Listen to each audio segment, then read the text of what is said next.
I'm sick and tired of y'all keep disrespecting Tetairoa and McMillan. You get what I'm saying?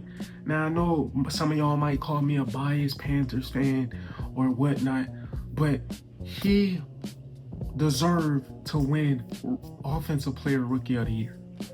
Offensive Rookie of the Year. However you say it, don't matter. He deserved to win it. And if there was a Rookie of the Year of just all of the NFL and not divided into offensive and defensive, he would win Rookie of the Year also. You know what I'm saying? There is no player in the NFL as a rookie that has had a bigger impact in the NFL this season than Tetairoa McMillan.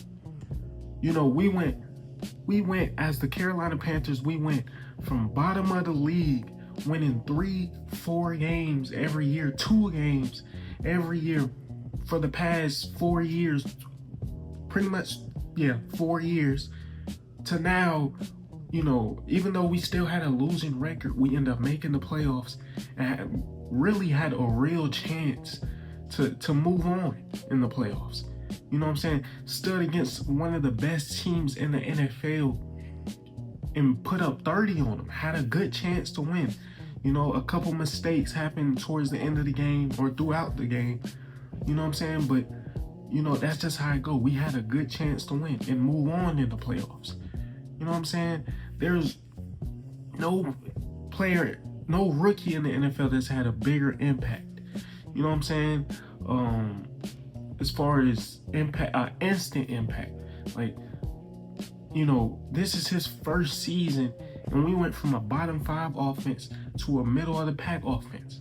Now, I say, you know what I'm saying, most of that is the, you know, progression of Bryce Young, and, you know, a couple of other, you know, key pieces on the offensive line. But for the most part, I will say it's Tetairoa McMillan, because I've been saying for years, since Bryce Young came in the league, that pretty much all he needed was a receiver that had a high catch radius and a receiver that he can depend on and just throw it up to when times were needed. You get what I'm saying? And we found that. And guess what? First season, not only is he 1,000-yard receiver, but we've looked the best we've looked since, you know, Cam Newton left. You get what I'm saying? And what was that? 2019, 2020, when he first left? This is the best we've looked. And he's finally given us hope for this offense. But not just for this offense. He's giving us hope for the future, man. Now, before I forget, or I forgot to mention that not only was it Tetairoa McMillan, of course we had big pieces of the offense like Rico Dowdle coming back for 200-yard games back to back. You know what I'm saying? He definitely played a key part in getting us in rhythm, of getting us into the playoffs. But I'll say, as far as consistency for the offense, Tetairoa McMillan is probably the most consistent rookie in the league, especially offensively, I would say. He's definitely probably the most consistent as a rookie to come in to a struggling offense, an offense that at times showed no hope, to come in first year and have 1,000 yards. That's not an easy thing to do. Now, I know a lot of receivers, you know, the 1,000 yards is basically the new norm. You know, every receiver seems like they're getting 1,000 yards these days.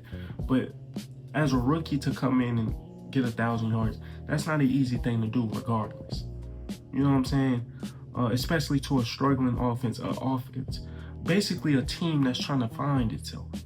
You get what I'm saying? And like I said, for all the people that's saying that he didn't deserve to win it or whatnot, y'all just need to go ahead.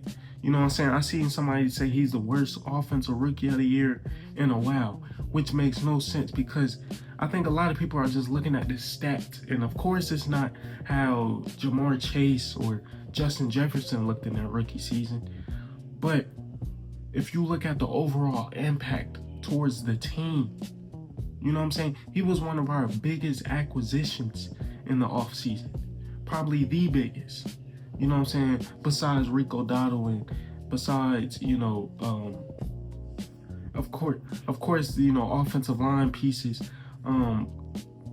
But he was basically one of our biggest acquisitions of the offseason. You know what I'm saying?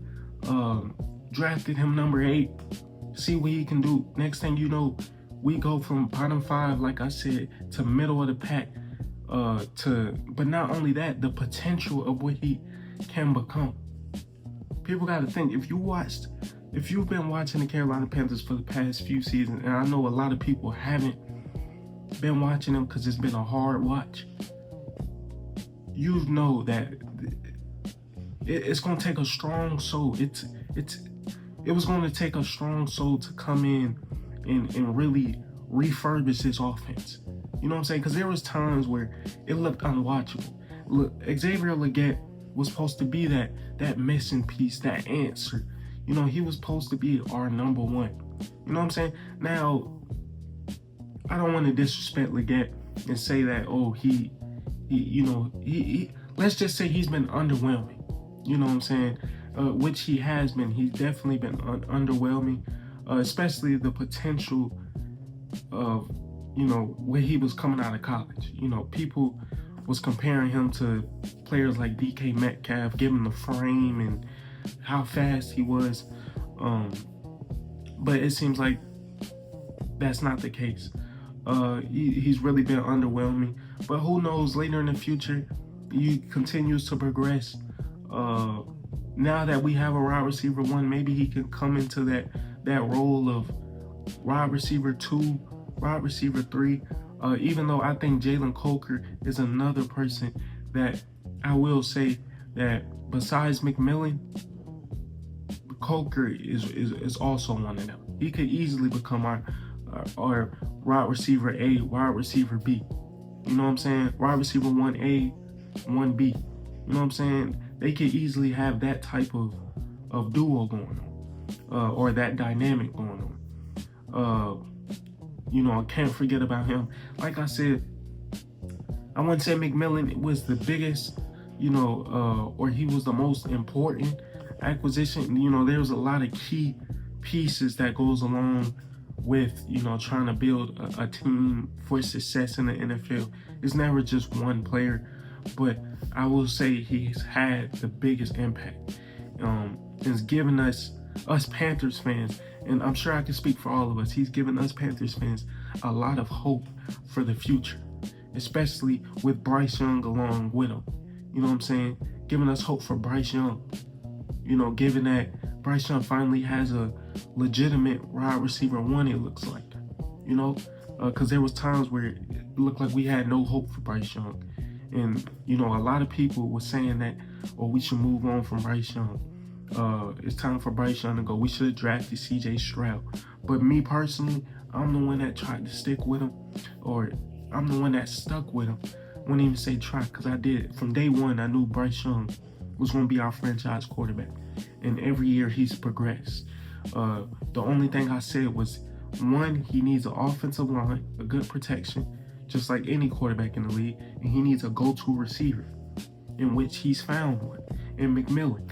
But not only McMillan, we also have somebody like Coker. Now, if Legette or Jimmy Horn can get into that, wide receiver 3 reliable option, then I think we'll definitely be a team to be reckoned with once we can figure out the offense. Because the defense, especially this season, the defense is there. You know what I'm saying? With J.C. Horn, with Derrick Brown, as the anchors of this defense. If we can figure out the linebacker position, if we can figure out, get a few tweaks in the secondary, get some depth within the line in the secondary, I think we could definitely, then we could start talking about being a legitimate contender. But right now, we just need to focus on progression and adding depth, just getting better, each and every day.